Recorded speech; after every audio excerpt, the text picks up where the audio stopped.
Hello students, welcome to কেমিক্স দাদা। এটা আমাদের নতুন একটা ভিডিও। এই ভিডিওতে কিন্তু আমরা আগের ভিডিওতে যেমন আমরা ইন্ডাকটিভ এফেক্ট তার অ্যাপ্লিকেশন শিখেছিলাম, এই ভিডিওতে আমরা রেজোনেটিং এফেক্ট, রেজোনেন্স প্রথমে শিখবো, তারপর রেজোনেটিং এফেক্ট শিখবো। কিন্তু তার আগে ছোট্ট করে আর একটা এফেক্ট হয়, ইলেকট্রোমেরিক এফেক্ট। সেই ইলেকট্রোমেরিক এফেক্টটা একটু ছোট্ট করে জেনে নেবো। ওটা খুব একটা ইম্পর্টেন্ট নয়, কিন্তু জেনে রাখাটা আমাদের খুব প্রয়োজনীয়। জেনে নিয়ে তারপরে আমরা রেজোনেন্স বা রেজোনেটিং এফেক্টে চলে যাব। চলো শুরু করা যাক।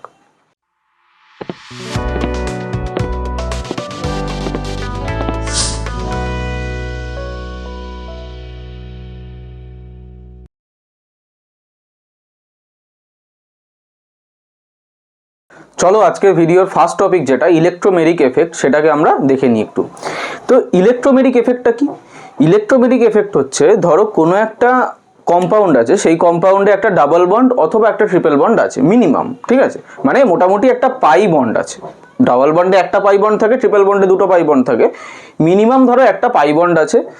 সেই পাই বন্ডের যে দুটো ইলেকট্রন, সেই ইলেকট্রন টেম্পোরারিলি কোনো একটা অ্যাটমের মাথায় যখন ট্রান্সফার হচ্ছে, কোনো একটা ডেফিনিট একটা রিয়াকশানে কিছু রিয়েজেন্টের উপস্থিতিতে একটা রিয়াকশান হচ্ছে, সেখানে কিছু রিয়েজেন্ট আছে, সেই রিয়েজেন্টের প্রেজেন্সে যখন কোনো একটা কম্পাউন্ডের পাই বন্ড ভেঙে সেই পাই বন্ডের দুটো ইলেকট্রন একটা অ্যাটমের ওপর ট্রান্সফার হচ্ছে, সেই এফেক্টটাকেই বলছে ইলেকট্রোমেরিক এফেক্ট। এটা কিন্তু একটা টেম্পোরারি ট্রান্সফার, এটা কিন্তু আবার রিটার্নও করে যায়। মানে এটা এমন নয় যে ট্রান্সফার হয়ে গেল মানে ওর কাছেই থেকে যাবে, ঠিক আছে?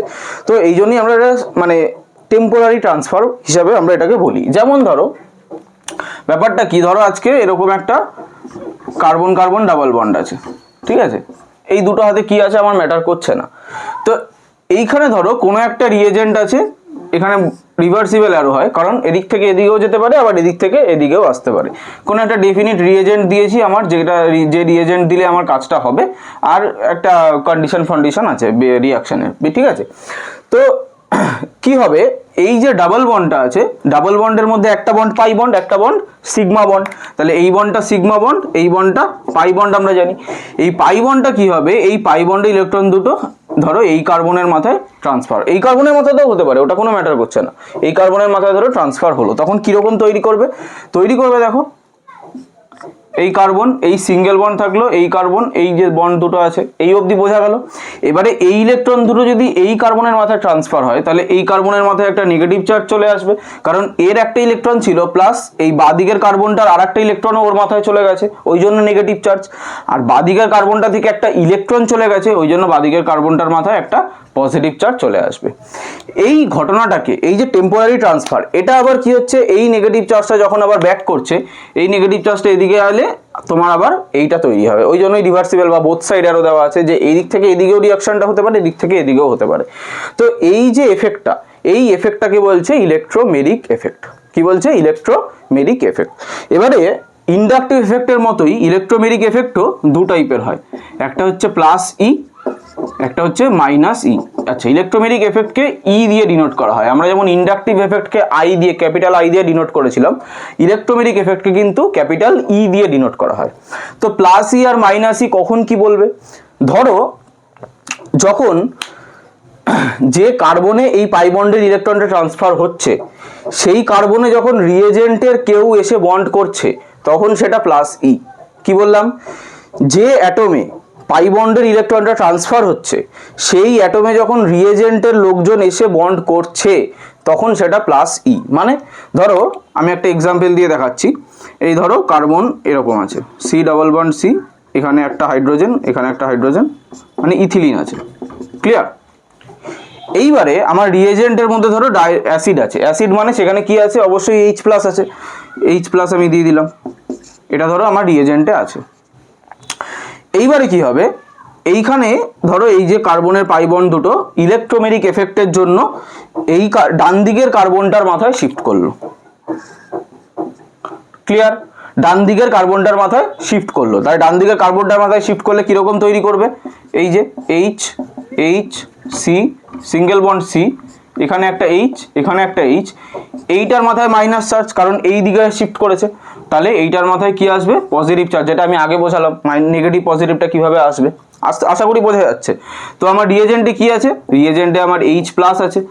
এইবারে কি হবে, এই রিয়েজেন্টের লোকজন রিয়েজেন্টে যে আছে, যে অ্যাটম বা যে গ্রুপ যে কম্পাউন্ড যাই থাক না কেন, সেইটা যখন যে অ্যাটমে পাই বন্ডটা ব্রেক, ইলেকট্রোম্যাগনেটিক এফেক্টের জন্য পাই বন্ডটা ব্রেক করেছে, ব্রেক করে যে অ্যাটমে নেগেটিভ চার্জটা গেছে, মানে যে অ্যাটমে ইলেকট্রন দুটো গেছে, সেই অ্যাটমের সাথে যখন ওই রিয়েজেন্টের স্পিসিসটা বন্ড করবে, অ্যাটমও হতে পারে, কম্পাউন্ড হতে পারে, গ্রুপও হতে পারে, ঠিক আছে, রিয়েজেন্টের অ্যাটমটা বা স্পিসিসটা বা এখানে আয়নটা বন্ড করবে, তাহলে এখানে কি তৈরি করবে দেখো, এই যে এইচ সি, এর মাথায় একটা প্লাস চার্জ থাকবে, এখানে সি, এখানে 3টে হাইড্রোজেন থাকবে, তাই না?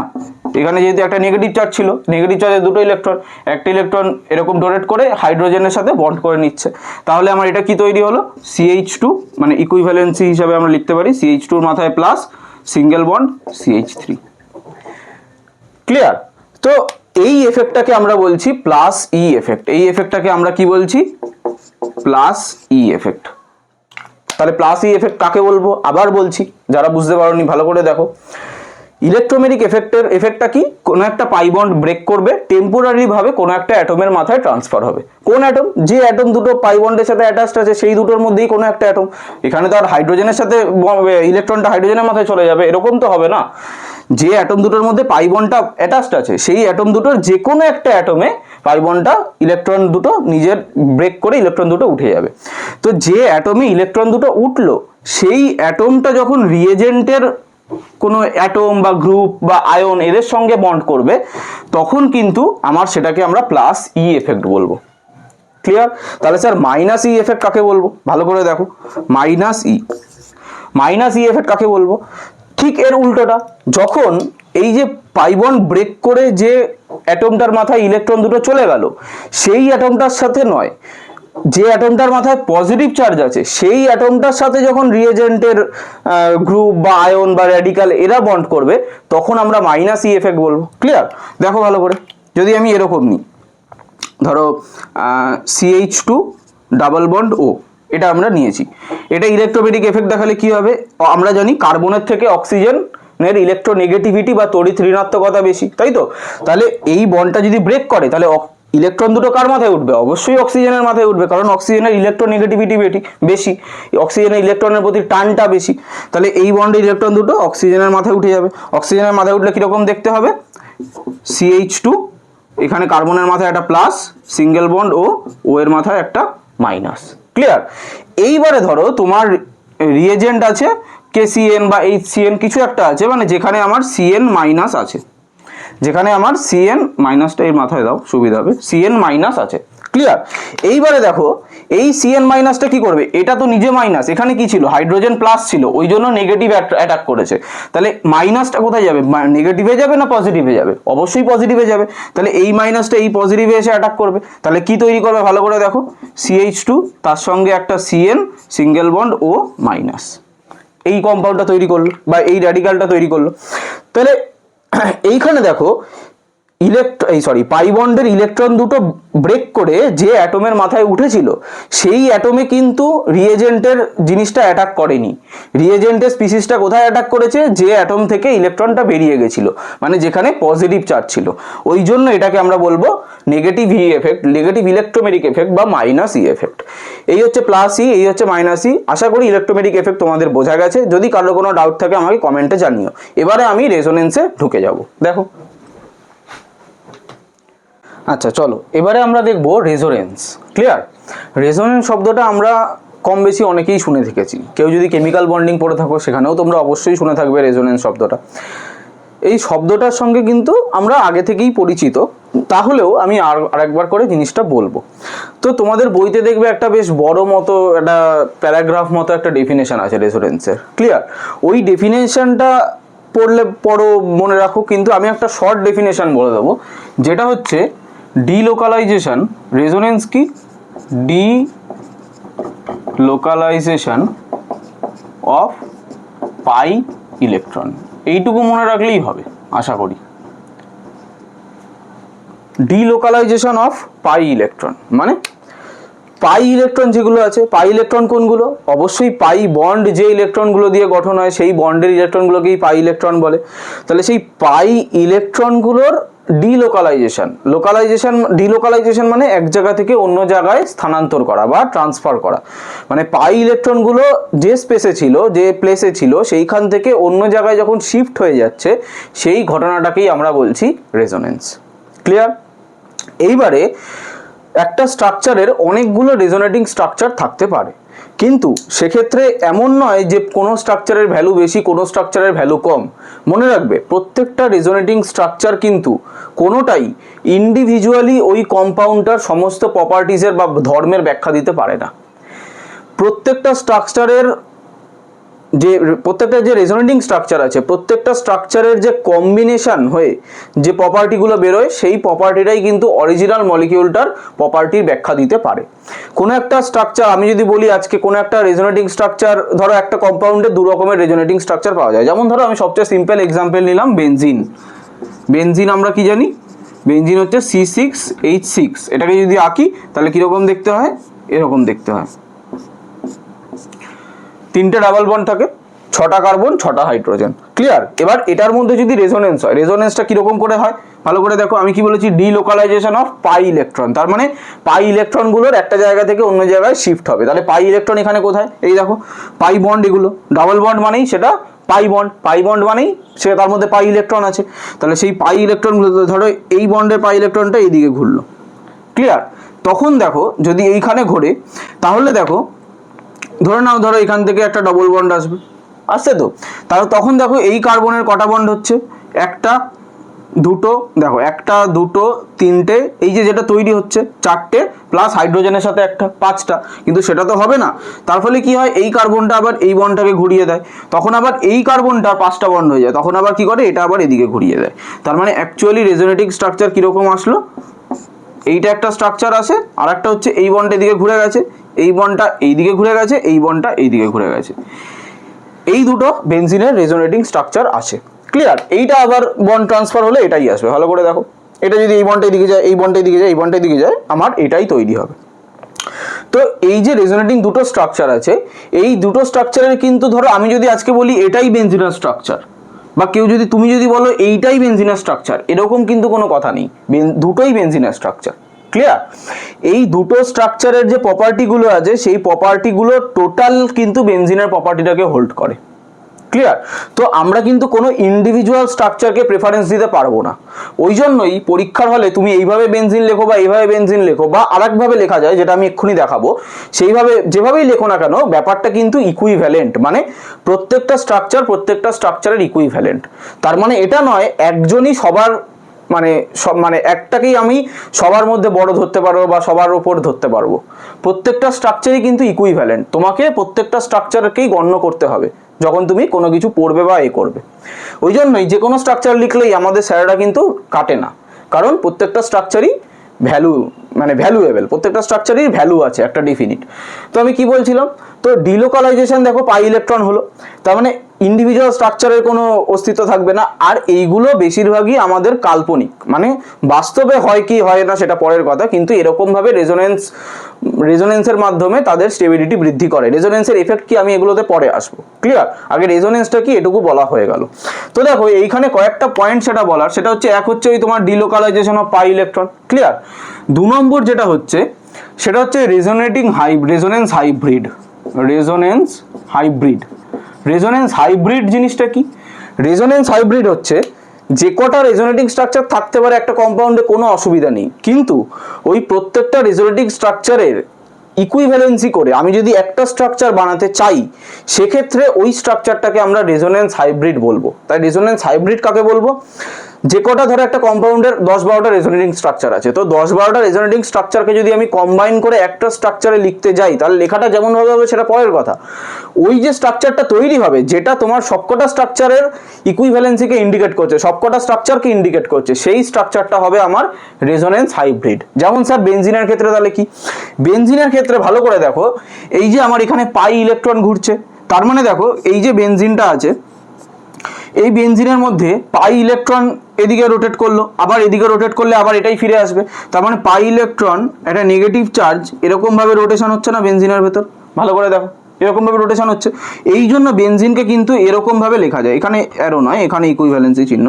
এই জন্য বেনজিনকে এভাবে লেখা যায় যে এই বেনজিনের ভেতর একটা বলয় এঁকে, একটা রিং এঁকে দিই আমরা, মানে একটা সাইক্লোহেক্সেনের ভেতর একটা রিং এঁকে দিলেই সেটা বেনজিন বোঝায়। কেন বোঝায় সেটা আমি বোঝালাম। এইবারে দেখো এই স্ট্রাকচারটা কিন্তু এই স্ট্রাকচার দুটো নয়, এই স্ট্রাকচার দুটো হচ্ছে রেজোনেন্স বা রেজোনেটিং স্ট্রাকচার, আর এই স্ট্রাকচারটাকে আমরা বলি রেজোনেন্স হাইব্রিড। আশা করি বোঝা গেছে। এই স্ট্রাকচারটা কিন্তু দুটো স্ট্রাকচারকে ইন্ডিকেট করছে, কিন্তু এই স্ট্রাকচারটাকে ইন্ডিকেট করছে না, আবার এইটাকে ইন্ডিকেট করছে না। সেহেতু আমরা এই স্ট্রাকচারটাকে বলি রেজোনেন্স হাইব্রিড। এটা কিন্তু রেজোনেন্সে টেক পার্ট করে না, এই দুটো রেজোনেন্সে টেক পার্ট করে। এই দুটোকে আমরা বলি রেজোনেটিং স্ট্রাকচার, রেজোনেন্স স্ট্রাকচার বা রেজোনেটিং স্ট্রাকচার, যা বলবে। ঠিক আছে, এটা আর একটা নাম আছে যেটা হচ্ছে 3 নম্বর পয়েন্ট, সেটা হচ্ছে canonical structure. Canonical structure, canonical structure কি? এই রেজোনেন্স স্ট্রাকচারের আরেকটা নামই হচ্ছে ক্যানোনিক্যাল স্ট্রাকচার। তাহলে ক্যানোনিক্যাল স্ট্রাকচারের অর দিয়ে আমরা কি লিখে দিতে পারি? Resonance structure. ঠিক আছে, বোঝা গেল। 4 নম্বর পয়েন্ট হচ্ছে কখনো কোনো রেজোনেন্স দেখানোর সময় সেখানে সব সময় এরকম দুমুখী অ্যারো মানে ডাবল হেডেড অ্যারো ইউজ করতে হবে। আমি যদি এরকম অ্যারো ইউজ করি হবে না, আমি যদি এরকম অ্যারো ইউজ করি হবে না, আমাকে এরকম অ্যারো ইউজ করতে হবে। এটাই হচ্ছে আমার ঠিক। ক্লিয়ার? রেজোনেন্স দেখানোর সময় সবসময় আমাকে ডাবল হেডেড অ্যারো বা দুমুখী অ্যারো ব্যবহার করতে হবে। আশা করি বোঝা গেছে। তো এই 4-5টা পয়েন্ট একটু মাথায় রাখবে। এই হচ্ছে রেজোনেন্সের গল্প। ঠিক আছে, তো আমি আরেকটা জায়গায় রেজোনেন্স করে দেখাই। আরেকটা ব্যাপার, সেটা হচ্ছে গিয়ে আরেকটা 5 নম্বর পয়েন্ট যেটা, সেটা হচ্ছে এই রেজোনেন্স এর আরেকটা নাম হচ্ছে মেসোমারিজম। মেসোমারিজম, আমি তোমাদেরকে মেসোমারিজম পড়িয়েছিলাম ওই তোমাদের যে আইসোমেরিজমের জায়গাটা ছিল, অর্গানিক কম্পাউন্ডের যে আইসোমেরিজমের জায়গাটা ছিল, ওখানে স্ট্রাকচারাল আইসোমেরিজমের একটা পার্ট ছিল মেসোমেরিজম। তো কেউ যদি জেনে না থাকো বা দেখে না থাকো, আমাদের ডেসক্রিপশনে লিঙ্ক দেওয়া আছে প্লে লিস্টের, ওখানে গিয়ে দেখে নিতে পারো, বা আশা করি তোমরা পড়েছো। তো রেজোনেন্সের আরেকটা নামই হচ্ছে মেসোমেরিজম। ক্লিয়ার?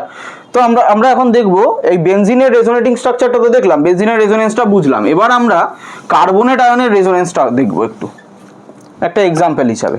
ধরো কার্বনেট আয়ন আমরা কি জানি, আচ্ছা বেনজিন লেখাটাও মুছে দিই। কার্বনেট আয়ন আমরা কি জানি? CO3 2-, এটা হচ্ছে আমার কার্বনেট আয়ন, তাই তো, বা র্যাডিক্যাল। তো CO3 2- কেমন দেখতে? এই যে কার্বন, একটা অক্সিজেনের সাথে ডাবল বন্ড থাকে, বাকি দুটো অক্সিজেনের সাথে সিঙ্গেল বন্ড থাকে। ক্লিয়ার? তাহলে এই অক্সিজেনের ডাবল বন্ড মানে এইখানে দুটো লোন পেয়ারস অফ ইলেকট্রন আছে, এখানে 3টে করে আছে। আর এই যে 2- এর মাথায় একটা মাইনাস চার্জ, এর মাথায় একটা মাইনাস চার্জ, তবেই দেখো CO3 2- স্যাটিসফাই করছে। এইবারে যদি আমাকে এটার রেজোনেন্স দেখাতে হয়, তাহলে আমরা কি দেখাবো? এই যে ডাবল হেডেড অ্যারো আমি এঁকে নিলাম। ক্লিয়ার? ভুল যেন না হয়।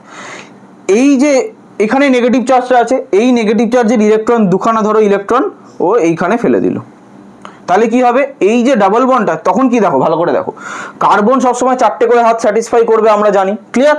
তাহলে এখানে কার্বনের 4টে হ্যান্ড ছিল, এবারে এটা যদি ফেলে দেয় সেক্ষেত্রে কার্বনের কটা হ্যান্ড হয়ে যাবে? 5টা হয়ে যাবে। সেক্ষেত্রে কি হবে? এইখান থেকে কার্বন একটা হ্যান্ড কমিয়ে দেবে। কেন? কারণ এটা পাই ইলেকট্রন, ওই যে ডিলোকালাইজেশন অফ পাই ইলেকট্রন, এটা খুব ইম্পর্টেন্ট জিনিস, পাই ইলেকট্রনটাকে শিফট করাচ্ছে। তাহলে দেখো কি তৈরি হচ্ছে, ভালো করে দেখো, এই যে অক্সিজেন, এখানে দুটো লোন পেয়ার আছে, নেগেটিভ চার্জটা তো পড়ে গেছে, তার মানে নেগেটিভ চার্জ নেই, এটার সাথে কার্বনের ডাবল বন্ড থাকবে, এটার সাথে কার্বনের সিঙ্গেল বন্ড থাকবে, এখানে 3টেই থাকবে, নেগেটিভ চার্জ থাকবে, আর এটার সাথে কার্বনের তখন দেখো ভালো করে 3টে হয়ে যাবে। এই যে এই বন্ডের যে দুটো ইলেকট্রন এই অক্সিজেনের মাথায় উঠে নেগেটিভ চার্জ চলে এলো। ক্লিয়ার? এইবারে কি হবে? এইবারে আবার এটা হতে পারে, এই অক্সিজেনটা এখানে ইলেকট্রন ফেললো না, এইটা আর ফেলা, এবার এটা দিয়ে দেখাই। ধরো এই অক্সিজেনটা এখানে ইলেকট্রন ফেললো, এইটা এটার মাথায় উঠে গেল, এটাও হতে পারে। তাহলে দেখো তখন কি হতে পারে? এখানে নেগেটিভ চার্জটা চলে আসবে, সিঙ্গেল বন্ড কার্বন, এই অক্সিজেনটার সাথে ডাবল বন্ড হয়ে যাবে, তাই না? কার্বনের 4টে হাত স্যাটিসফাই হচ্ছে, এটা ফেললো, এটা উঠে গেল, তখন এই অক্সিজেনটার সাথে ডাবল বন্ড হয়ে যাবে, এখানে কোনো চার্জ থাকবে না, আর এই অক্সিজেনটার মাথায় একটা চার্জ থাকবে। ক্লিয়ার? দেখো ভালো করে দেখো, এই 3টে স্ট্রাকচারই কিন্তু ইকুইভ্যালেন্ট। এই স্ট্রাকচারটাও যা ভ্যালু, এই স্ট্রাকচারেরও তাই ভ্যালু, এই স্ট্রাকচারেরও তাই ভ্যালু। ওই জন্য এই 3টেকে আমরা কি বলবো? Resonating structure. এই তিনটেকে আমরা কি বলবো? Resonating structure. এইবারে এইটার যদি রেজোনেন্স হাইব্রিড দেখাতে হয় তখন তাহলে কি করে দেখাবো স্যার?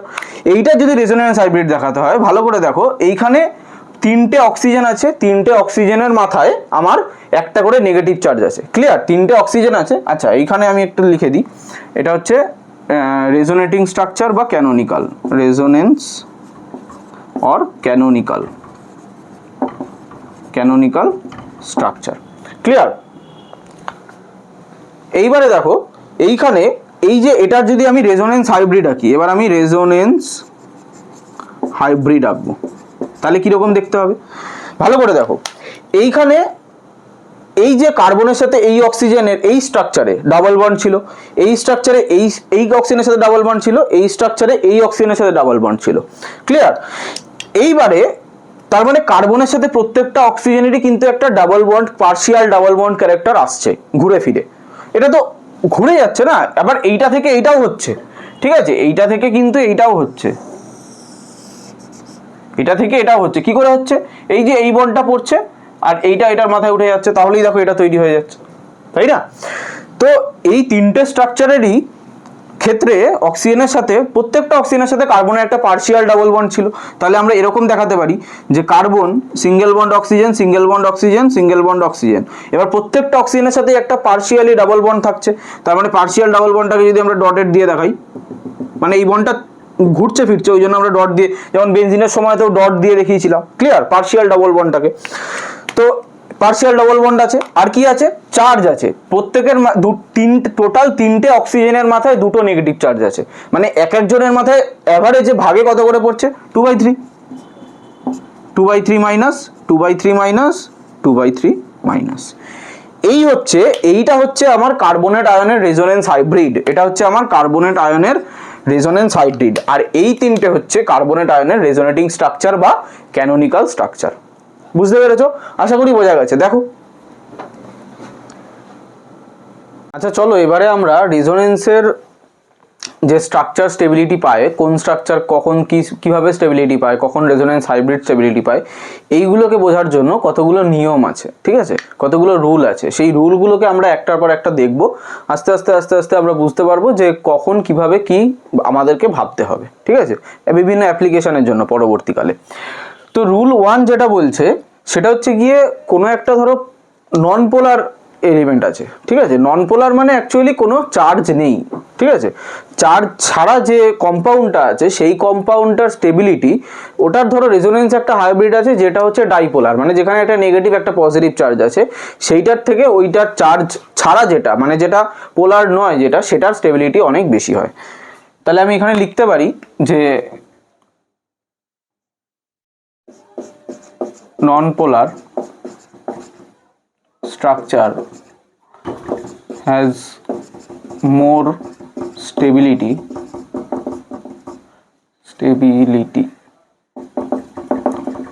than polar one বা ডাইপোলার ওয়ান, যা খুশি, ঠিক আছে? তো যেমন ধরো এক্সাম্পল একটা দিয়ে বলি, ধরো একটা এক্সাম্পল আছে CH3। আচ্ছা, ধরো একটা এক্সাম্পল আছে CH3 CH double bond CH2 CH double bond CH2। দেখো প্রত্যেকটা কার্বনের 4টে করে বন্ড স্যাটিসফাই করেছে, বুঝতেই পারছো। এইবারে এইটার যে রেজোনেটিং স্ট্রাকচারটা হবে সেটা কেমন দেখতে হবে ভালো করে দেখো। যদি আমি এদিকে আঁকি, এটার যে রেজোনেটিং স্ট্রাকচারটা হবে সেটা কেমন দেখতে হবে? এদিকে হবে না, জায়গা কমে যাবে, নিচেই আঁকছি। এই যে ডাবল হেডেড অ্যারো দিয়ে দিয়েছি। এখানে কি হবে ভালো করে দেখো, যদি এই পাই বন্ডের ইলেকট্রনটা এই কার্বনটার এখানে চলে যায়, কারণ আমি কি বলেছি, ডিলোকালাইজেশন অফ পাই ইলেকট্রন, এই পাই বন্ডের ইলেকট্রনটা এই কার্বনের বন্ডে চলে যাবে, তখন দেখো এই কার্বনটার 1টা 2টো 3টে, নতুন যেটা আসছে 4টে প্লাস এই হাইড্রোজেন 5টা বন্ড হয়ে যাচ্ছে, সেটাও নেবে না। ও কি করবে, এই বন্ডটাকে এর মাথায় তুলে দেবে। তখন কিরকম দেখতে হবে ভালো করে দেখো, এই হচ্ছে আমার CH3, এখানে সিঙ্গেল বন্ড CH, এখানে সিঙ্গেল বন্ড, এখান থেকে একটা পাই বন্ড খুলে বেরিয়ে গেছে CH2, এখানে একটা সিগমা ছিল আর একটা পাই হয়ে গেছে CH, এখানে একটা পাই বন্ড খুলে বেরিয়ে গেছে CH2। এবারে কি হয়েছে, এই বন্ড ইলেকট্রন দুটো এর মাথায় উঠে গেছে, তাহলে এর মাথায় একটা নেগেটিভ চার্জ আসবে। আর এইখানে দেখো এই যে কার্বনটা ছিল, এই কার্বনের একটা দুটো তিনটে চারটে হ্যান্ড ছিল, সেকেন্ড যে কার্বনটা বাদিক থেকে, এইখানে দেখো এখন একটা দুটো তিনটে হ্যান্ড, আর ইলেকট্রন দুটো অন্য জায়গায় চলে গেছে, তার মানে এর মাথায় পজিটিভ চার্জ আসবে, কারণ ইলেকট্রন নিজে নেগেটিভ চার্জ, ইলেকট্রন চলে গেলে পজিটিভ হয়, ইলেকট্রন খেয়ে নিলে বা চলে এলে নেগেটিভ চার্জ হয়। তাহলে দেখো এইটার এই দুটো রেজোনেটিং স্ট্রাকচার আমরা দেখতে পাচ্ছি, এইটা একটা রেজোনেটিং স্ট্রাকচার, এটা একটা রেজোনেটিং স্ট্রাকচার। এইবার রুলসে বলছে যে এই স্ট্রাকচারটার স্টেবিলিটি বেশি হয়, শুধু স্টেবিলিটিই বেশি হয় না, রেজোনেন্স হাইব্রিড যখন গঠন হবে, আমি একটু আগে রেজোনেন্স হাইব্রিড বললাম, রেজোনেন্স হাইব্রিডটা কি, ওই সবকটা স্ট্রাকচারের একটা মিলিত ফর্ম, একক ফর্ম, যেটা সবাইকে হোল্ড করে রাখে। তো রেজোনেন্স হাইব্রিড যে গঠন হবে সেই গঠনে এইটার ভূমিকা বেশি থাকবে, ঠিক আছে, এটার পার্ট বেশি থাকবে, এটার পার্ট কম থাকবে, এটার স্টেবিলিটি বেশি হবে, এটার স্টেবিলিটি কম হবে, কারণ এখানে কোনো চার্জ নেই, এখানে দেখো দুটো চার্জ আছে, এখানে একটা পজিটিভ, এই এন্ডে একটা নেগেটিভ, তার মানে এটা একটা ডাইপোলার ফর্ম, আর এখানে কোনো চার্জ নেই, এটাকে আমরা নন পোলার ফর্ম বলতে পারি। রুলটা হচ্ছে নন পোলার ফর্মের স্টেবিলিটি বা participation to resonating hybrid is more than the polar form. Non polar বা যেটার মধ্যে চার্জ নেই সেটার রেজোনেটিং স্টেবিলিটি বা রেজোনেন্ট হাইব্রিড করতে তার যে পার্টিসিপেশন সেইটা পোলার ফর্মের থেকে বা চার্জওয়ালা ফর্মের থেকে বেশি হবে। দেখো রুল 2 কি বলছে আমাকে, দেখো রুল 2 বলছে stability increases with increase in number of covalent bonds, মানে যত আমার কোভ্যালেন্ট বন্ডের নাম্বারটা বাড়বে তত আমার স্টেবিলিটি বাড়বে, যত কি বলছি কোভ্যালেন্ট বন্ডের নাম্বারটা বাড়বে তত স্টেবিলিটিটাও বাড়বে। ধরো একটা এক্সাম্পল দিয়ে দেখাই, এরকম আছে একটা compound CH3C double bond O, clear. এইবার দেখো এইখানে এই কার্বনটায় একটা বন্ড কম আছে, এই কার্বনটার মাথায় পজিটিভ চার্জ আছে, আর এখানে অক্সিজেনের দুটো লোন পেয়ার আছে, কারণ এইখানে দুটো দুটো চারটে ইলেকট্রন, এই 8টা অক্সিজেনের অক্টেট ফিল আপ করতে হবে। এইবারে এইটা যখন রেজোনেন্স করবে এটা কিরকম তৈরি করবে ভালো করে দেখো, এইটা রেজোনেন্স করলে এই যে অক্সিজেনের লোন পেয়ার অফ ইলেকট্রন একটা, ও কি করবে এখানে ডোনেট করবে, এখানে ডোনেট করলে কি লাভ হবে, এই যে কার্বনের চারটে হাত স্যাটিসফাই হবে, তাহলে কি তৈরি হবে দেখো CH3 সিঙ্গেল বন্ড C, ভালো করে দেখো বুঝে বুঝে করবে, এই যে একটা দুটো তিনটে দুটো বন্ড ছিল আর একটা বন্ড তৈরি হবে, তার সাথে অক্সিজেন, এখানে দুটো ইলেকট্রন আছে, এই অক্সিজেনের মাথায় কি থাকবে, এইখান থেকে যেহেতু ইলেকট্রন চলে যাচ্ছে ওই জন্য এই অক্সিজেনের মাথায় একটা পজিটিভ চার্জ থাকবে, ক্লিয়ার। তাহলে এই অক্সিজেনের মাথায় যদি পজিটিভ চার্জ থাকে এক্ষেত্রে ভালো করে দেখো, এক্ষেত্রে কি দেখা যাচ্ছে, এখানে নাম্বার অফ কোভ্যালেন্ট বন্ড কত, এক্ষেত্রে নাম্বার অফ কোভ্যালেন্ট বন্ড হচ্ছে দুটো, আর এইটার ক্ষেত্রে নাম্বার অফ কোভ্যালেন্ট বন্ড কত,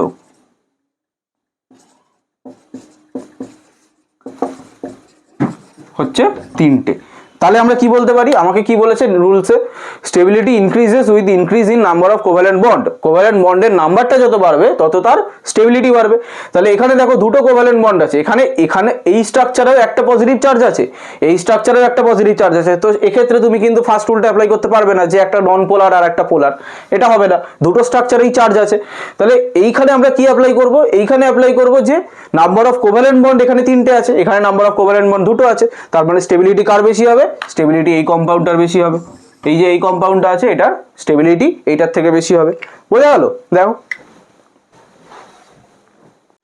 চলো স্টুডেন্টস, তাহলে রুল 3 আমাদের কি বলছে, বলছে if positive charge resides above less electronegative atom and negative charge is on more electronegative atom, মানে ধরো যে পজিটিভ চার্জ থাকবে সেই পজিটিভ চার্জটা যদি ইলেকট্রোনেগেটিভিটি যে অ্যাটমটার কম তার উপরে থাকে, আমরা জানি ইলেকট্রোনেগেটিভিটি যত বাড়ে অ্যাটমের ইলেকট্রনের প্রতি একটা মানে অ্যাট্রাকশন বাড়ে, ইলেকট্রন টানার যে পাওয়ার সেটাকে আমরা ইলেকট্রোনেগেটিভিটি বলি, তার মানে ইলেকট্রনের প্রতি অ্যাট্রাকশনের সাথে ইলেকট্রোনেগেটিভিটির একটা সম্পর্ক আছে।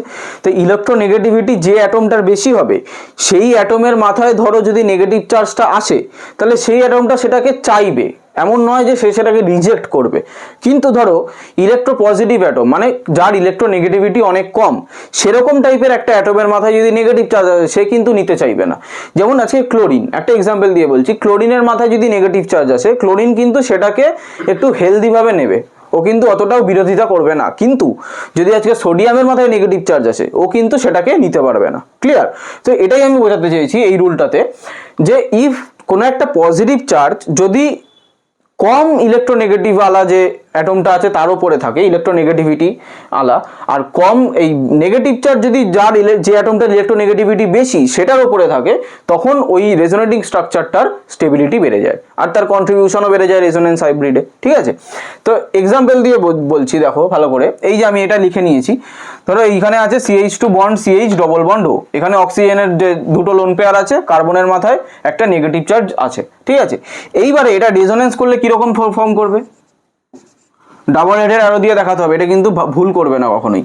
ধরো এইখানে কি করতে পারে, এইখানে এই যে কার্বনের নেগেটিভ চার্জ, এই যে ইলেকট্রন দুটো, এটা কার্বন এখানে ফেলতে পারে, ফেললে কি হবে, এই দুটো কার্বনের মধ্যে একটা বন্ড জেনারেট করবে, তার ফলে কি হবে, এই যে মাঝের কার্বনটা আছে, মাঝের কার্বনটা তখন 5খানা বন্ড হয়ে যাবে, এইদিকে দুটো হাইড্রোজেনের সাথে একটা, ও সেটা নিতে পারবে না, ও কি করবে, এই বন্ডটাকে অক্সিজেনের মাথায় শিফট করিয়ে দেবে, পাই বন্ডটাকে, পাই ডিলোকালাইজেশন অফ পাই ইলেকট্রন, আমি ফার্স্টেই বলেছি। তখন কি তৈরি করবে, দেখো এই যে CH2, এখানে ডাবল বন্ড, এখান থেকে তো নেগেটিভ চার্জটা চলে গেল, তার মানে এখানে কোনো নেগেটিভ চার্জ থাকবে না, এই CH এর সাথে ডাবল বন্ড করবে, আর এইখানে একটা সিঙ্গেল বন্ড হয়ে যাবে, তখন এই যে অক্সিজেনের মাথায় 3টে লোন পেয়ার, এখানে একটা নেগেটিভ চার্জটা চলে আসবে। এইটা হচ্ছে এইটার রেজোনেটিং স্ট্রাকচার। ঠিক আছে, তো এইবারে দেখো এইখানে কি হচ্ছে, এইখানে নেগেটিভ চার্জটা, এই দুটো স্ট্রাকচারকে আমরা এখন কম্পেয়ার করব। এইখানে নেগেটিভ চার্জটা কার্বনের মাথায় আছে, এইখানে নেগেটিভ চার্জটা অক্সিজেনের মাথায় আছে। এইবারে ভেবে দেখো, কার্বনের থেকে অক্সিজেনের ইলেকট্রোনেগেটিভিটি বেশি না কম? অক্সিজেনের অবশ্যই ইলেকট্রোনেগেটিভিটি বেশি, কারণ আমরা পিরিয়ডিক টেবিলে পড়েছি যে যত লেফট টু রাইটে আমরা একটা পিরিয়ড বরাবর যাই, ইলেকট্রোনেগেটিভিটি ইনক্রিজ করে। তাহলে কার্বনের থেকে অক্সিজেনের ইলেকট্রোনেগেটিভিটিটা বেশি, তাহলে তার ফলে কি হচ্ছে, অক্সিজেনের মাথায় যদি নেগেটিভ চার্জ আসে, সেটা অক্সিজেন ভালোভাবে নিচ্ছে, কিন্তু কার্বনের মাথায় নেগেটিভ চার্জ এলে কার্বন কিন্তু ওটা অতটাও ভালোভাবে নিতে পারছে না। ওই জন্য আমি কি বলছি, negative charge is on more electronegative atom, তাহলে স্টেবিলিটি বাড়ে। তাই নেগেটিভ চার্জ মোর ইলেকট্রোনেগেটিভ অ্যাটমকে অক্সিজেন, তাহলে এর মাথায় যখন নেগেটিভ চার্জ আছে, তার মানে কি, এই স্ট্রাকচারটা স্টেবিলিটি বেশি, এই স্ট্রাকচারটার আমার স্টেবিলিটি বেশি এই স্ট্রাকচারের তুলনায়। এই স্ট্রাকচারের থেকে এই স্ট্রাকচারের স্টেবিলিটিটা কম, বা উল্টো বললে এই স্ট্রাকচারের থেকে এই স্ট্রাকচারের স্টেবিলিটি বেশি, কারণ নেগেটিভ চার্জটা বেশি ইলেকট্রোনেগেটিভ যে অ্যাটমটা আছে সেই তার মাথায় আছে, কার্বন আর অক্সিজেনের মধ্যে। ক্লিয়ার? এবারে এই এক্সাম্পলটা দেখো, এইটার যদি রেজোনেন্স হয়, ভালো করে দেখো, এখানে HC double bond OH single bond NH2 এই আছে, এইখানে যদি রেজোনেন্স হয়, রেজোনেন্সটা কিরকম ভাবে হতে পারে, এইখানে রেজোনেন্স হলে এই যে নাইট্রোজেনের লোন পেয়ারটা আছে, নাইট্রোজেন এইখানে দিতে পারে। ক্লিয়ার? এখানে দিলে কি হবে, এই কার্বনের তখন দেখো 1 2 3 4 5টা বন্ড হয়ে যাবে, এই কার্বনটা কি করবে, অক্সিজেনের মাথায় পজিটিভ চার্জ আছে, অক্সিজেনের মাথায় ইলেকট্রন তুলে দেবে, তাহলে ওর পজিটিভ চার্জটা নালিফাই হয়ে যাবে। তাহলে আমার স্ট্রাকচারটা কিরকম হবে, H সিঙ্গেল বন্ড C, আশা করি দেখতে পাচ্ছ। এবার কার্বন নাইট্রোজেনের একটা ডবল বন্ড হবে, ডবল বন্ড N H2। এবার নাইট্রোজেনের যেহেতু ইলেকট্রন চলে গেছে, ওই জন্য নাইট্রোজেনের মাথায় কি চার্জ আসবে, পজিটিভ চার্জ আসবে। আর এখানে কি হবে, একটা সিঙ্গেল বন্ড, কারণ একটা বাই বন্ড ভেঙে গেছে, ভেঙে গিয়ে কি হবে, OH অক্সিজেনের মাথায় দুটো লোন পেয়ার। এই হচ্ছে স্টেবল স্ট্রাকচার। তাহলে এইটার রেজোনেটিং স্ট্রাকচার এই দুটো হচ্ছে। এইবার আমাকে দেখতে হবে এই দুটোর মধ্যে কার স্টেবিলিটি বেশি। কি করে বুঝবো, এখানে দেখো পজিটিভ চার্জ আছে, তাহলে পজিটিভ চার্জকে কোথায় থাকতে হবে, লেস ইলেকট্রোনেগেটিভ অ্যাটমের মাথায় থাকতে হবে, মানে যে মানে অ্যাটমটার ইলেকট্রোনেগেটিভিটি কম তার মাথায় থাকতে হবে। এখানে দেখো কার কার মাথায় আছে, অক্সিজেনের মাথায় আছে আর নাইট্রোজেনের মাথায় আছে। তাহলে এবার অক্সিজেন আর নাইট্রোজেনের ইলেকট্রোনেগেটিভিটি কম্পেয়ার করো। আমরা জানি পিরিয়ড বরাবর কি থাকে, কার্বন, নাইট্রোজেন, অক্সিজেন, ফ্লুরিন। তাহলে অক্সিজেন ইলেকট্রোনেগেটিভিটি এখানেও বেশি, তাহলে অক্সিজেন ইলেকট্রোনেগেটিভিটি বেশি, তো ওর মাথায় যদি পজিটিভ চার্জ আসে, ও কিন্তু সেটা ভালোভাবে নেবে না। নাইট্রোজেন অক্সিজেনের থেকে কম, ওই জন্য অক্সিজেনের থেকে ভালোভাবে নিতে পারবে। তার মানে কম ইলেকট্রোনেগেটিভ অ্যাটম হচ্ছে এখানে নাইট্রোজেন, তাহলে এর মাথায় পজিটিভ চার্জ আছে, তার মানে এই ক্ষেত্রেও এই ডান দিকের স্ট্রাকচারটারই স্টেবিলিটি বেশি হবে। আশা করি বোঝা গেছে। দেখো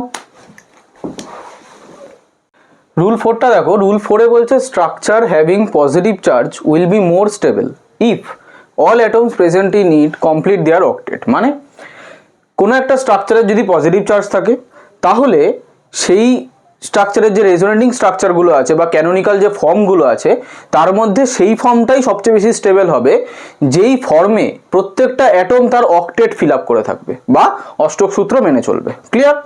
তো আমরা দেখে নিই এটার যদি রেজোনেন্স হয় তাহলে কি হয়। এটার যদি রেজোনেন্স হয় তাহলে দেখো এই যে অক্সিজেনের লোন পেয়ারটা আছে, এটা এইখানে পড়বে, তাহলে কার্বনের পজিটিভ চার্জটা নালিফাই হবে। তাহলে কি তৈরি করবে, CH3 single bond C triple bond O, এখানে দুটো একটা লোন পেয়ার, আর যেহেতু অক্সিজেন থেকে ইলেকট্রন একটা চলে গেছে, ওই জন্য অক্সিজেনের মাথায় থাকবে তোমার পজিটিভ চার্জ। তাহলে আমার এই স্ট্রাকচার, দুটো স্ট্রাকচারেই পজিটিভ চার্জ আছে, তাহলে আমার কন্ডিশনটা স্যাটিসফাইড। এবার আমাকে কি বলতে হবে যে এই দুটোর মধ্যে কোনটা বেশি স্টেবল, সেটা আমি কি করে বুঝবো?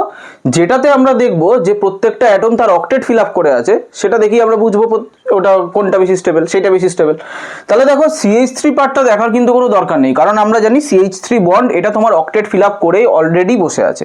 কার্বন এইদিকে একটা বন্ড করেছে আর তিনটে হাইড্রোজেনের সাথে তিনটে বন্ড করেছে, তো এক্ষেত্রে কার্বনের অক্টেট ফিল আপ হয়ে গেছে আর হাইড্রোজেনগুলোরও তো অক্টেট ফিল আপ হয়ে গেছে, বুঝতেই পারছো, দুটো দুটো করে হাইড্রোজেনের অক্টেট দুটো করেই ফিল আপ হয়। তো CH3টা দেখার কোনো দরকার নেই, এই কার্বন আর এই অক্সিজেনটা আমরা দেখব। এবার দেখো এই স্ট্রাকচারে এই যে কার্বনটা আছে, এই কার্বনের কটা ইলেকট্রন হচ্ছে? একটা, দুটো, তিনটে, চারটে, পাঁচটা, ছটা ইলেকট্রন প্লাস তোমার একটা পজিটিভ চার্জ আছে, সেটা ম্যাটার করছে না, কিন্তু ইলেকট্রন হচ্ছে ছটা। এই অক্সিজেনের কটা ইলেকট্রন হচ্ছে দেখো, 1 2 3 4 5 6 7 8। এখানে কোভ্যালেন্ট বন্ডের দুটো ইলেকট্রনই তো নিজেদের মধ্যে শেয়ার হয়। আমরা তো কোভ্যালেন্ট বন্ডের ডেফিনেশনে পড়েছি যে কোভ্যালেন্ট বন্ড কি, একটা দুজনে একটা করে ইলেকট্রন দেবে, একটা ইলেকট্রন পেয়ার তৈরি হবে, সেই পেয়ারটা যখন নিজেদের মধ্যে ইকুয়ালি শেয়ার হবে তখন সেটা হবে কোভ্যালেন্ট বন্ড। তাহলে এক্ষেত্রে আমার অক্সিজেনে 8টা ইলেকট্রন আমরা পাচ্ছি, অক্টেট ফিল আপ হচ্ছে অক্সিজেনের বাইরে। কিন্তু এই কার্বনে দেখো, এই কার্বনে কটা পাচ্ছি দেখো, 1 2 তিনটে বন্ডের জন্য 6টা, এদিকে একটা, দুটো বন্ডে 8টা, তারা এখানেও 8টা পাচ্ছি। এখানে অক্সিজেনের জন্য দেখো তিনটে বন্ডের জন্য 6টা, এইদিকে একটা লোন পেয়ারে 8টা। তার মানে দেখো এখানে কার্বন আর অক্সিজেন দুটোরই অক্টেট ফিল আপ হয়েছে, কিন্তু এখানে অক্সিজেনের অক্টেট ফিল আপ হলেও কার্বনের কিন্তু অক্টেট ফিল আপ হয়নি। তার ফলে আমরা বলতে পারি যে এই স্ট্রাকচারটার প্রত্যেকটা অ্যাটমের অক্টেট ফিল আপ হয়েছে এবং এই স্ট্রাকচারটার স্টেবিলিটি বেশি। ক্লিয়ার?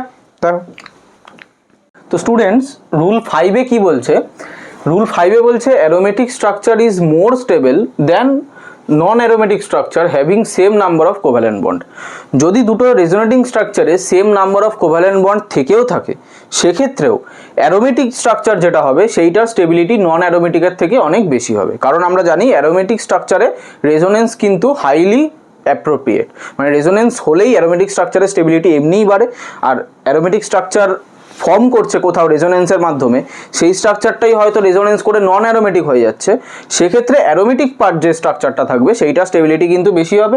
আর আমি বলেছি স্টেবিলিটি, এই রেজোনেটিং স্ট্রাকচারের স্টেবিলিটি বাড়ছে মানে রেজোনেন্স হাইব্রিড গঠন করার জন্য তাদের পার্টিসিপেশন বা অবদান যেটাকে বলি বাংলায়, সেটাও বেশি হবে। ঠিক আছে, তো আমরা দেখে নিই একটা এক্সাম্পল দিয়ে। ধরো এইটা আছে, এইটা যদি আজকে রেজোনেন্স করে তাহলে কি হবে? এই যে পাই বন্ডটা আছে বেনজিনের ভেতরে, এই পাই বন্ডটা বাইরে এসে এই প্লাস চার্জটাকে নালিফাই করার চেষ্টা করবে। নালিফাই করার চেষ্টা করলে তাহলে কি হবে? এরকম একটা স্ট্রাকচার ফর্ম করবে না? ভালো করে দেখো, এইখানে একটা ডবল বন্ড আছে, সরি আমি একটু বেনজিনটা বেঁকে এঁকে ফেলেছি।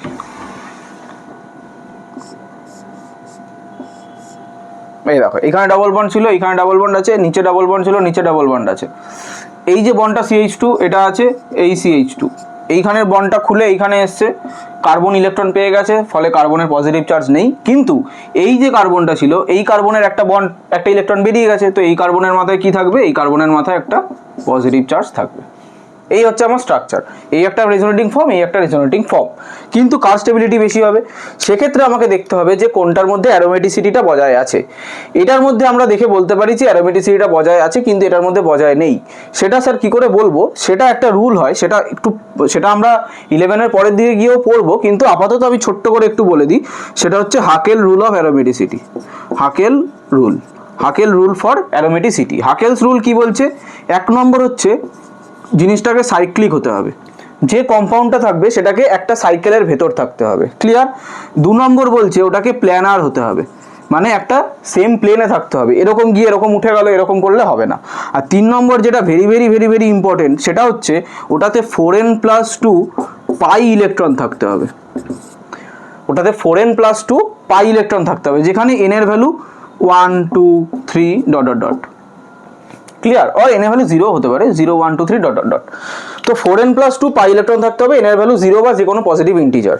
এই তিনটে কন্ডিশন স্যাটিসফাই করলেই কোনো একটা কম্পাউন্ডকে আমরা অ্যারোমেটিক বলতে পারি। ক্লিয়ার? এটা কিন্তু এখনকার জন্য দরকার নয়, তবে অ্যারোমেটিসিটিটা আমি একটু ছোট্ট করে বলে দিচ্ছি, একটু এক্সট্রা পড়া হিসাবে। তো আমার দেখো এইটার সাইক্লিক, এটাও সাইক্লিক, এটাও প্ল্যানার দুটোই আছে, কিন্তু 4n+2 পাই ইলেকট্রনটা আমরা কাউন্ট করি। এখানে দেখো পাই ইলেকট্রন কটা?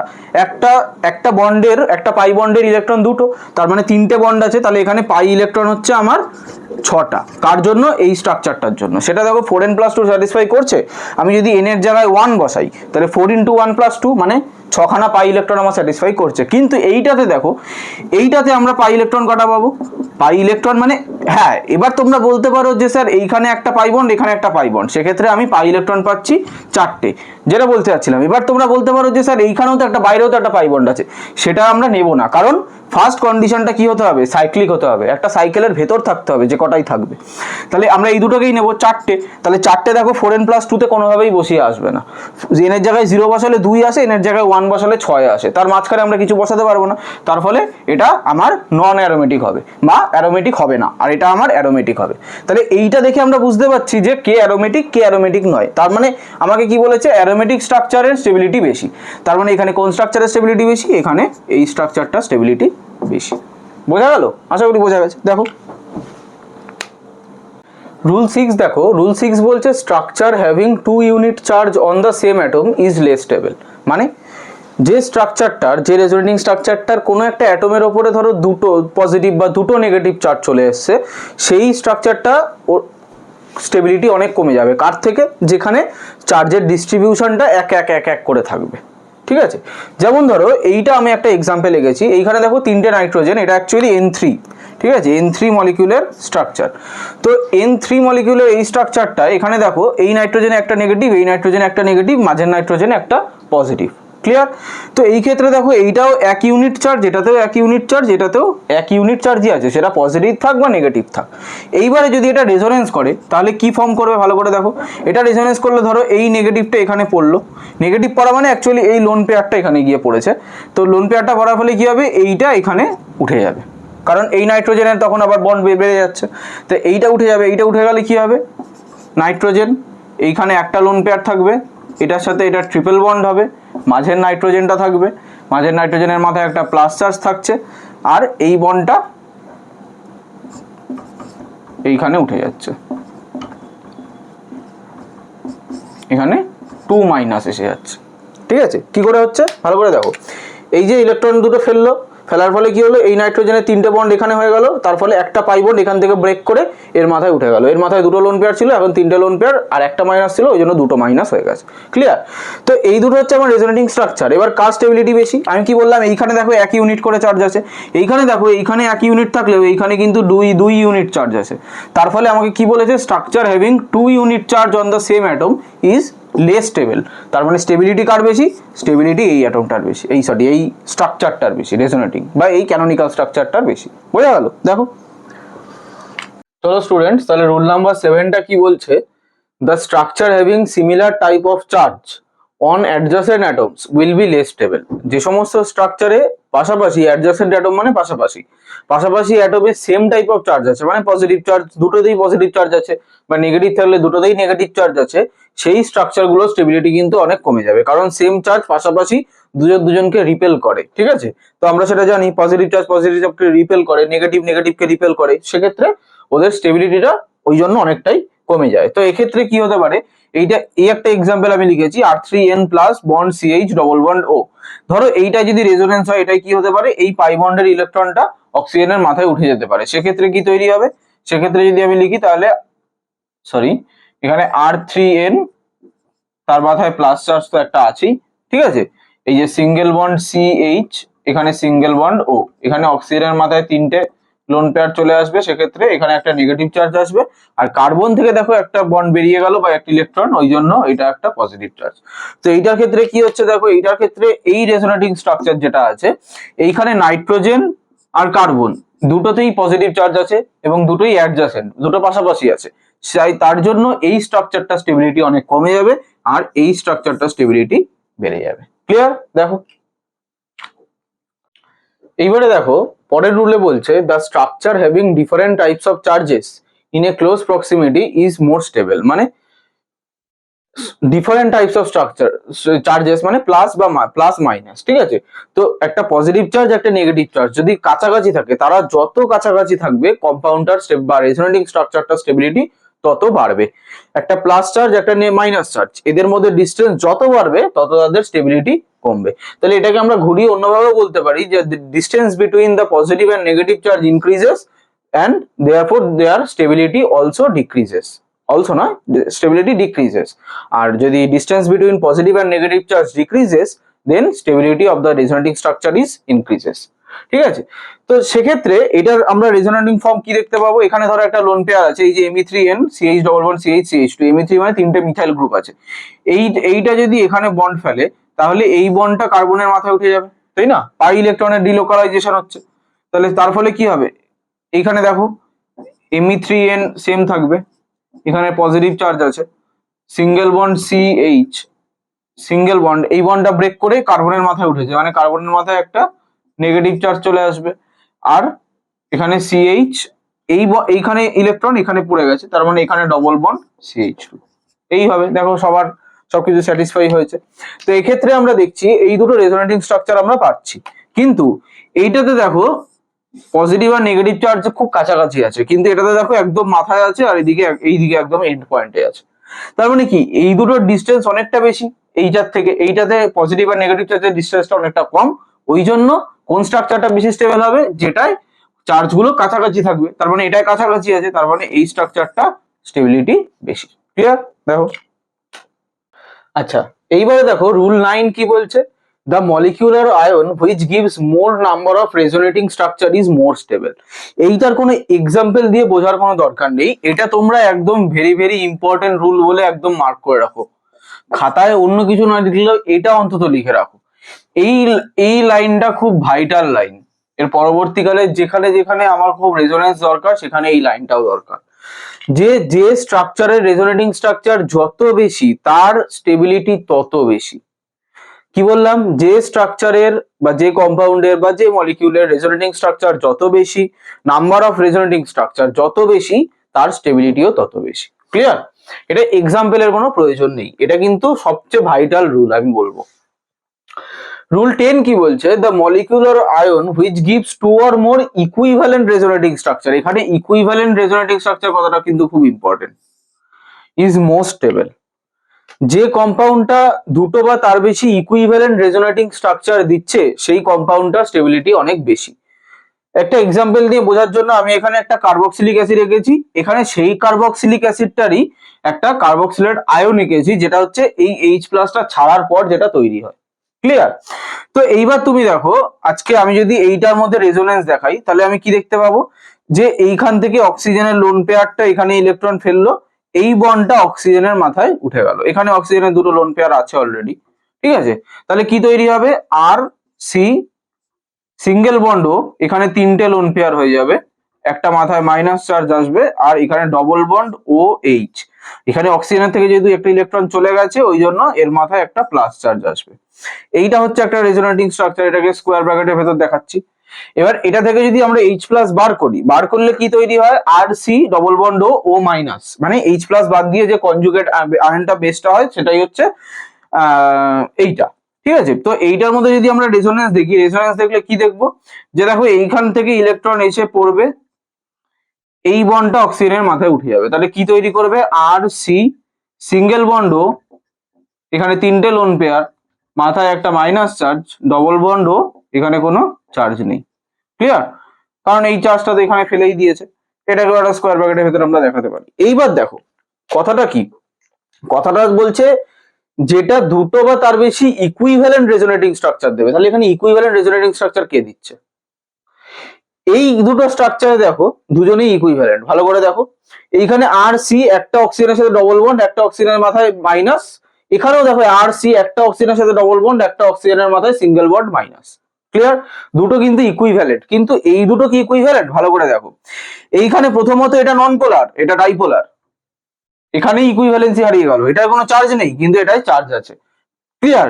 তারপরে এখানে আবার ওএইচ আছে, এখানে কোনো এখানে এইটা আবার ওএইচ নেই, এখানে যেটা ওএইচ আছে এখানে উপরে ওএইচ নেই, এখানে ডবল বন্ড ও আছে, তার মানে এই দুটো রেজোনেটিং স্ট্রাকচার কিন্তু ইকুইভ্যালেন্ট রেজোনেটিং স্ট্রাকচার নয়, কিন্তু এই আয়নটার এই দুটো রেজোনেটিং স্ট্রাকচার কিন্তু ইকুইভ্যালেন্ট। তো আমরা বলতে পারি এই ক্ষেত্রে আর সি ডবল এইচ, আর সি ডবল এইচ এইটার থেকে আর সি ডবল মাইনাস এইটার রেজোনেন্স স্টেবিলিটি অনেক বেশি। আমরা বলতে পারি আর সি ডবল এইচ এর থেকে আর সি ডবল মাইনাস এর রেজোনেটিং স্টেবিলিটি অনেক বেশি। ক্লিয়ার? দেখো আচ্ছা, আমাদের লাস্ট রুল কি বলছে, the stability of the resonating structure having one type of charge is more than the structure having two types of charge. মানে ধরো দু রকমের রেজোনেটিং স্ট্রাকচার আছে, দুটো কম্পাউন্ডের আমি তুলনা করছি এখানে। একটা কম্পাউন্ডের রেজোনেটিং স্ট্রাকচারে ওয়ান টাইপ অফ চার্জ আছে, মানে সিঙ্গেল চার্জ আছে, হয় নেগেটিভ আছে নাহলে পজিটিভ, যে কোনো এক পিসই আছে। আর অন্য একটা কম্পাউন্ডের বিভিন্ন রেজোনেটিং স্ট্রাকচারে দুটো টাইপের চার্জ আছে, একটা পজিটিভ একটা নেগেটিভ। তো এক্ষেত্রে বলছে যেখানে দুটো টাইপের চার্জ থাকবে তার স্টেবিলিটি কম হবে, আর যেখানে একটা টাইপের চার্জ থাকবে তার স্টেবিলিটি অনেক বেশি হবে। ঠিক আছে, তো এটা বোঝানোর জন্য আমি একটা এক্সাম্পল নিয়ে নিয়েছি। এটা হচ্ছে আমাদের ফেনল। আমরা সবাই জানি বেনজিনের উপরে ওএইচ থাকলে ফেনল হয়, আর এইটা হচ্ছে ফেনল থেকে একটা হাইড্রোজেন বেরিয়ে গেছে, এটাকে বলে ফেনক্সাইড আয়ন। অ্যাকচুয়ালি এইটা আমি একটু আগে যেটা পড়ালাম যে ওই কার্বক্সিলিক অ্যাসিডের যেটা, ওই এক্সাম্পলটা দিয়েও কিন্তু ব্যাখ্যা করা যায়। তুমি ভাবো আমি একটু আগে যেটা এঁকেছিলাম যে আর সি ডবল ও এইচ এরকম ছিল, এখানে কি হচ্ছে এই অক্সিজেন ফেলে দিচ্ছে, এইটার মাথায় উঠে যাচ্ছে, তার ফলে কি তৈরি হচ্ছে আর সি, এখানে সিঙ্গেল বন্ড ও মাইনাস, আমি আর লোন পেয়ার গুলো আঁকছি না, এখানে ডবল বন্ড ও এইচ প্লাস, এটা তৈরি হচ্ছে। তাহলে টু টাইপস অফ আয়ন এখানে হচ্ছে। আর একটা কি ছিল আর সি ডবল ও মাইনাস, এক্ষেত্রে এটা নামছে এটা উঠছে, এখানে কি তৈরি হচ্ছে, এখানে বোথ সাইড আর হবে আর সি, এখানে সিঙ্গেল বন্ড ও মাইনাস, এখানে ডবল বন্ড ও। এখানে দেখো এই দুটো রেজোনেটিং স্ট্রাকচারে ওয়ান টাইপ অফ আয়ন, মানে একটা নেগেটিভ আয়নই ঘোরাফেরা করছে, কিন্তু এই দুটো রেজোনেটিং স্ট্রাকচারে টু টাইপস অফ আয়ন ঘোরাফেরা করছে, তার ফলে ওই জন্য এইটার স্টেবিলিটি বেশি। এটা যেমন আগের এক্সাম্পল দিয়েও ব্যাখ্যা করা গেছে, এইটা দিয়েও ব্যাখ্যা করা যেত এই এক্সাম্পলটা। ঠিক আছে, আমি সেটা বলার জন্য এটা আরেকবার বোঝালাম। এবার চলো আমরা যেটা এখানে নিয়েছি সেটা দেখে নিই। ফেনল আর ফেনক্সাইড আয়ন, এই দুটোর মধ্যে কার স্টেবিলিটি বেশি কি করে বুঝবো? আমরা রেজোনেটিং স্ট্রাকচার আঁকবো, একে দেখতে পাবো যে একটাতে ওয়ান টাইপ অফ চার্জ ঘোরাফেরা করছে, আর একটাতে টু টাইপস অফ চার্জ ঘোরাফেরা করছে। ঠিক আছে, তো দেখো এখানে অক্সিজেনের মাথায় লোন পেয়ার আছে, এই লোন পেয়ারটা ও এখানে ডোনেট করবে। ডোনেট করলে কি হবে ভালো করে দেখো, এই এখানে ডবল বন্ড ও এইচ, অক্সিজেন ইলেকট্রন দিয়ে দিয়েছে মানে প্লাস। ক্লিয়ার? এইবার এইটা যদি এখানে ডোনেট করে তাহলে ভাবো এই যে কার্বন অ্যাটমটা আছে, এই কার্বন অ্যাটমটা পাঁচটা বন্ড হয়ে যাচ্ছে, 1 2 3 4, আর একটা যেটা নতুন আসছে 5, সেটাও নেবে না, ও কি করবে এই বন্ডটাকে এখানে মাথায় তুলে দেবে। ঠিক আছে, তার ফলে এখানে একটা বন্ড, এখানে একটা বন্ড, আর এখানে একটা, এই যে দুটো ইলেকট্রন নিয়ে নেগেটিভ চার্জ এই ঘুরবে। ক্লিয়ার? এইবারে এইটা যখন দেবে, এইটা আবার এইখানে ইলেকট্রন দুটোকে ফেলবে, এই বন্ডটা আবার এই কার্বনের মাথায় ইলেকট্রন তুলে দেবে, কারণ তখন আবার এই কার্বনটা আবার পাঁচটা বন্ড হয়ে যাচ্ছিল। ঠিক আছে, তার ফলে কি তৈরি করছে ভালো করে দেখো, রেজোন্যান্স গুলো নিজেদেরকে আঁকতে হবে, নিজেদেরকে বুঝতে হবে। এখানে ইলেকট্রনটা উঠে গেল, এখানে নেগেটিভ চার্জ চলে এলো, এই যে দুটো ইলেকট্রন এখানে ডবল বন্ড ফেলে দিল, এখানে ডবল বন্ড ও এইচ প্লাস। ক্লিয়ার? এই হলো। এইবারে কি হবে, এইবারে এই ইলেকট্রনটা আবার এইখানে ফেলতে পারে, ফেলার পরে কি হবে, এই যে কার্বনটা তখন আবার পাঁচটা বন্ড হয়ে গেছে। ভালো করে দেখো, 1 2 3 ছিলই, চারটে আর একটা হাইড্রোজেনের সাথে পাঁচটা হয়ে গেছে। তো ও কি করবে, ও এইটাকে এর মাথায় তুলে দেবে। তার ফলে কি হবে ভালো করে দেখো, এইখানে একটা বন্ড পড়বে, এই যে ডবল বন্ডটা পড়লো, এখানে তো একটা বন্ড ছিলই, আর এখানে ডবল বন্ড ও এইচ প্লাস, আর এইখানে একটা নেগেটিভ চার্জ। ক্লিয়ার? এটুকু বোঝা গেল। এইবারে কি হবে, এই নেগেটিভ চার্জটা পড়বে, এই বন্ডটা অক্সিজেনের মাথায় উঠে যাবে। উঠে গেলে কি হবে, কারণ এখানে তখন কার্বনের পাঁচটা হাত হয়ে যাচ্ছে, জন্য ও আবার উঠিয়ে দেবে। বুঝতেই পারছো তোমরা এতক্ষণ ধরে করার পরে। ঠিক আছে, তো এইখানে একটা বন্ড, এইখানে একটা বন্ড, এইখানে একটা বন্ড, এখানে সিঙ্গেল বন্ড ও এইচ, আবার এই ফেনলই ফিরে গেল। ক্লিয়ার? এইটা হচ্ছে ফেনলের রেজোনেটিং স্ট্রাকচারস। এইবারে আমরা ফেনক্সাইড আয়নের রেজোনেটিং স্ট্রাকচার আঁকবো। ভালো করে দেখো, এখানে ও মাইনাস আছে, মানে এরকম আছে বিষয়টা। তো একটা ইলেকট্রনের লোন পেয়ার এখানে ফেলবে, ফেলার পরে এই কার্বনটা আবার পাঁচটা বন্ড হয়ে যাবে, ওই জন্য এই কার্বনটা আবার এটা মাথায় তুলে দেবে। কি তৈরি করবে, এই বন্ড এই, এখানে ইলেকট্রন নেগেটিভ চার্জ, এখানে ডবল বন্ড ও, এখানে কিন্তু কোনো পজিটিভ চার্জ আসেনি, কারণ নেগেটিভ চার্জটাই বন্ড ফেলেছে, তার ফলে ও নিউট্রাল হয়ে গেছে, পজিটিভ চার্জের কিছু নেই, এখানে দুটো লোন পেয়ার আছে। ক্লিয়ার? এইবারে এইটা যখন আবার এখানে বন্ড ফেলবে, এইটা আবার এই কার্বনের মাথায় তুলে দেবে। বুঝতেই পারছো, কারণ এই কার্বনটার তখন পাঁচটা হাত হয়ে যাওয়ার সম্ভাবনা চলে এসেছিল, একটা হাইড্রোজেন আছে। ক্লিয়ার? এই দেখো এইখানে, এবার এইটা এখানে উঠে গেছে, তার মানে এখানে নেগেটিভ চার্জ আসবে, আর এইটা এখানে বন্ড ফেলে দেবে, এখানে ডবল বন্ড ও, এইভাবে থাকবে। এখানে তুমি চারটে ইলেকট্রন দেখাবে। ক্লিয়ার? এইবারে এইখানে এইটা যখন আবার এখানে পড়বে, এই বন্ডটা আবার এই কার্বনের মাথায় উঠে যাবে, তাই না? ভালো করে দেখো, এইখানে বন্ড আছে, এইটা গিয়ে এখানে বন্ড পড়লো, আর এই কার্বনের মাথায় একটা নেগেটিভ চার্জ চলে এলো, এখানে ডবল বন্ড ও তার সাথে দুটো লোন পেয়ার আছে, ঠিক আছে। এইবারে এই ইলেকট্রনটা যদি এখানে ফেলে, এই কার্বনটা যদি এখানে বন্ড ফেলে, তাহলে এইটা আবার এর মাথায় উঠে যাবে। এর মাথায় উঠে গেলে কি তৈরি করবে, এইখানে বন্ড আছে, এখানে বন্ড আছে, এখানে বন্ড হয়ে গেল, এখানে সিঙ্গেল বন্ড অক্সিজেন, এখানে তিনটে হয়ে যাবে, আবার অক্সিজেনের মাথায় একটা মাইনাস, ফেনক্সাইডই ব্যাক করলো। ক্লিয়ার, মানে এই অরিজিনাল স্ট্রাকচারটাই ব্যাক করলো। এইবারে তুমি দেখো আমাদেরকে এখানে বলেছে দুটো টাইপের চার্জ থাকলে তাদের স্টেবিলিটি কম।